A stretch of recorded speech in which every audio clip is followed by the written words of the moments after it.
మెంతెం కూర చూడండి ఎలా వచ్చినాయి, ఎంత బాగా వచ్చినాయి. ఇక్కడ కూడా చూడండి, ఇగో మెంతెం కూర చూడండి ఎంత బాగా వచ్చింది. హార్వెస్ట్ చేసుకోవాలి ఇక మేము. మెంతెం కూర చూడండి, వారం రోజులు అవుతుంది వేసి, ఎంత బాగా వచ్చింది చూడండి మెంతెం కూర. మెంతెం కూర చూడండి.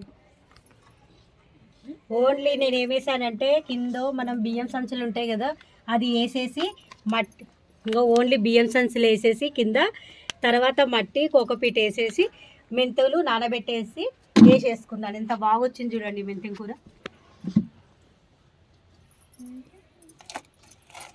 ఇగో ఇక్కడ కనిపిస్తుంది చూడండి సంచి, ఓన్లీగా సంచులు ఇట్లా వేసేసిన. సంచుల లోపల వర్మి కంపోస్టు మట్టి కలిపి వేసినాయి.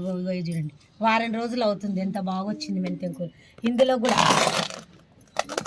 ముందు ఇందులో కూడా ఇట్లా ఇది వేస్ట్గా ఒక గంప ఉంటే అందులో కూడా ఎందుకని చెప్పేసి ఇందులో కూడా మెంతులు జల్లుకున్నాము.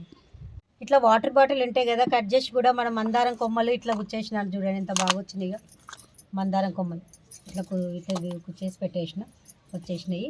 ఇది మెంతెం కూర కూడా బాగా వచ్చింది. ఇంకా 3 days అయిన తర్వాత హార్వెస్ట్ చేసుకుంటాను. మన కూర లోపల కూడా ఎంత బాగా వచ్చింది. మన చేన్ల పొలం చేన్లలో అలాగనే వచ్చింది కదా, పొలాలలో వేస్తారు అట్లా వచ్చింది చూడండి. ఓన్లీ నేను 2 బియ్యం సంచులు తీసుకొని కింద వేసేసి మట్టి కోకోపీట కలుపుకొని వేసేసుకున్నాను. ఎంత బాగా వచ్చింది చూడండి, ఎంత మంచిగా వచ్చింది చూడండి.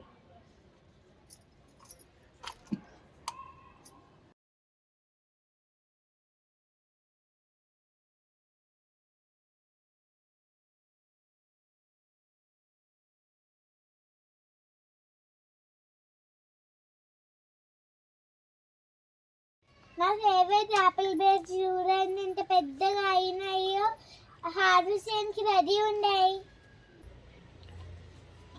Apple bear